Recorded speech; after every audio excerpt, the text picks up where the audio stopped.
ডাক্তারিরা operation করার সময় বিভিন্ন ভুল করে থাকে। অস্ত্রোপচারের সময় বিভিন্ন রকমের ভুল হয়ে থাকে। 15 বছর ধরে পেটেই বয়ে বেড়ালেন এক কাশি। ডাক্তারে ভুলে রোগীর অস্ত্রোপচারের পর পেটে ছুরি বা কাশি থেকে যাওয়ার ঘটনায় চিকিৎসা ব্যবস্থাকে বিতর্কিত করলেও এর বেশি কিছু হয়নি। এমন ঘটনা অনেকবারই শোনা গেছে, তবে এবার এমনই এক নজির একজনের বেলায় ঘটেছে। নাইজেরিয়ান এই ব্যক্তি পেটের ভেতর কাশি বহন করে বেড়াচ্ছেন গত 15 বছর ধরে। সবচেয়ে আশ্চর্যের বিষয়, এতদিন কাশি বহন করে বেড়ালেও তার কিছুই হয়নি। তিনি জানতেন না যে তার পেটে এ ধরনের একটি বস্তু রয়েছে।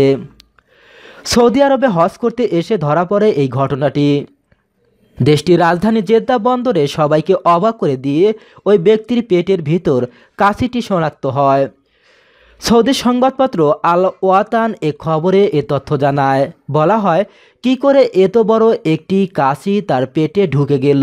তবে রহস্যের জট খুলল রোগীর জবাবেই।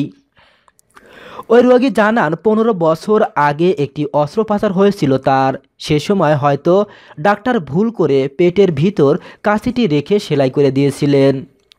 ডাক্তারের এরকম সবচেয়ে মারাত্মক ভুল সম্পর্কে আপনাদের মূল্যবান মতামত কমেন্টের মাধ্যমে জানিয়ে দিন।